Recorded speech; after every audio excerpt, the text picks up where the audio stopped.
ఎన్నికల ఫలితాలు వెలువడే వరకు వైసీపీ నేతలు మళ్లీ గెలుస్తామన్న ధీమాతోనే కనిపించారు. ఆ ధీమాతోనే తాము ఏం చేసినా చెల్లిపోతుందన్నట్లుగా వ్యవహరించారు. ఆఖరికి ఎన్నికల ముందు కూడా వారి అక్రమాలు కొనసాగించారంట. మచిలీపట్నంలో పేర్ని నాని కుటుంబానికి చెందిన గోడౌన్లలో పెద్ద ఎత్తున రేషన్ బియ్యం మాయమైన కేసు విచారణలో విస్తుపోయే నిజాలు వెలుగు చూస్తున్నాయంట. సరిగ్గా ఎన్నికల ముందు అధికారులు ఎన్నికల విధుల్లో ఉన్న టైం చూసుకుని ఆ బియ్యం గోల్మాల్ జరిగింది అంటున్నారు. అయితే విచారణ అధికారులు అనుమానాలు నిజమని తేలితే పేర్ని నానికి ఉచ్చు బిగుసుకోవడం ఖాయమన్న అభిప్రాయం వ్యక్తమవుతోంది.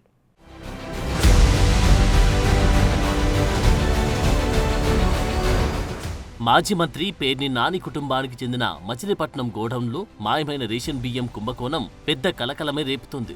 మొదట్లో పేర్ని నాని సతీమణి జయసుధ పేరిట నిర్మించిన గోడౌన్ నుంచి 3708 బస్తాల రేషన్ బియ్యం మాయమైందన్నారు. తర్వాత 10 రోజులకు 4840 బస్తాలు మాయమయ్యాయని అధికారులు ప్రకటించారు. నెల గడిచేసరికి ఆ లెక్క ఏకంగా 7577 బస్తాలుగా తేలి అధికారులకి షాక్ ఇచ్చిందట. ఆ లెక్క తేల్చడానికి అధికారులకు నెల రోజులు పట్టిందంటే పేర్ని నాని ఏ స్థాయిలో కుంభకోణం నడిపించారో అర్థమవుతోంది.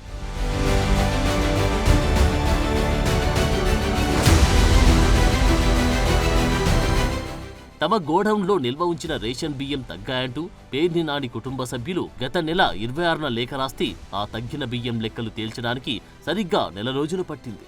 బియ్యం మాయం ఘటనపై పోలీసులు గత ఏడాది డిసెంబర్ 10న కేసు పెట్టారు. ఆ కేసులో పేర్ని నాని సతీమణి జయసుధ A1గా, పేర్ని నాని A6 నిందితులుగా ఉన్నారు. వారు కోర్టుని ఆశ్రయిస్తూ అరెస్టుల నుంచి ఊరట పొందుతున్నారు. ఈ రేషన్ బియ్యం మాయం కేసులో పోలీసులకు కీలక ఆధారాలు లభించినట్లు సమాచారం. గతేడాది ఏప్రిల్, మే నెలలో అధికారులు ఎన్నికల విధుల్లో ఉండగా నిందితులు బియ్యాన్ని తరలించినట్లు అనుమానిస్తున్నారు. ఇందుకోసం మినీ వ్యాన్లను వాడినట్లు చెబుతున్నారు. గోడౌన్ మేనేజర్ మానస్ తేజతో పాటు ఇతర నిందితులంతా కలిసి 378.866 మెట్రిక్ టన్నుల బియ్యాన్ని పక్కదారి పట్టించారని పోలీసులు ఆధారాలు సేకరించినట్టు తెలుస్తోంది. పేర్ని నానికి వ్యతిరేకంగా పోలీసులు కీలక ఆధారాలు సేకరించారట. గోడౌన్ మేనేజర్ మానస తేజ అకౌంట్ నుంచి పేర్ని నాని అకౌంట్కు 1.75 లక్షలు బదిలీ చేయడంపై అనుమానం వ్యక్తం చేస్తున్న పోలీసులు ఆ కోణంలో దర్యాప్తు చేస్తున్నారు. 12,000 జీతానికి పనిచేస్తున్న మేనేజర్ తన యజమాని భర్తకు అంత మొత్తం ఎందుకు పంపించాడు అనే విషయంపై ఆరా తీస్తున్నారు. అదేవిధంగా మానస తేజ అకౌంట్లో సుమారు 25 లక్షల మేర లావాదేవీలు జరగడం, ఆయన వ్యక్తిగత అవసరాల కోసం 7 లక్షలు ఖర్చు చేయడం కూడా అనుమానాలకు తావిస్తోంది. తక్కువ జీతానికి పనిచేస్తున్న మేనేజర్ అంత మొత్తం ఎలా ఖర్చు చేశాడు, ఆయనకు ఆ డబ్బు ఎలా వచ్చిందనే విషయంపై పోలీసులు విచారణ చేస్తున్నారు. కీలక ఆధారాలు లభించడంతో నిందితులను కోర్టు అనుమతితో ఒకరోజు కస్టడీకి తీసుకున్న పోలీసులు బ్యాంకులో నగదు లావాదేవీల విషయమై ప్రశ్నించినట్లు తెలుస్తోంది. మేనేజర్ మానస తేజతో పాటు డ్రైవర్ మంగారావు, మిల్లర్ అంజనేయులను పోలీసులు విచారించగా మేనేజర్ పోలీసులకు సహకరించలేదని చెబుతున్నారు. దీంతో నిందితులను మరో 5 రోజులు కస్టడీకి ఇవ్వాలని పోలీసులు కోర్టులో పిటిషన్ దాఖలు చేసేందుకు రెడీ అవుతున్నారు. అయితే నిందితులు ముగ్గురు మాజీ మంత్రి పేర్ని నానిని కాపాడే ప్రయత్నం చేస్తూ స్వామి భక్తి గట్టిగానే చాటుకుంటున్నారట.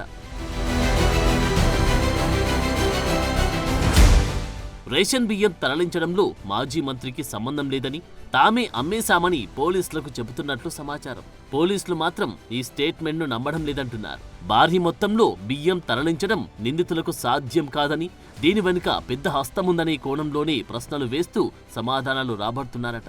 మరోవైపు కేసులో ప్రధాన నిందితురాలు మాజీ మంత్రి పేర్ని సతీమణి జయసుధ సైతం తనకేమీ తెలియదని, అంతా మేనేజర్ మానస తేజ మాత్రమే చేశాడని చెప్పారని అంటున్నారు. దాంతో ముందస్తు బెయిల్ పొందిన ఆమెను కూడా మరోసారి ప్రశ్నించే అవకాశం ఉందని పోలీసు వర్గాల సమాచారం. మొత్తానికి పేర్ని చుట్టూ ఉచ్చు బిగించేలా పోలీసుల విచారణ జరుగుతుందంటున్నారు.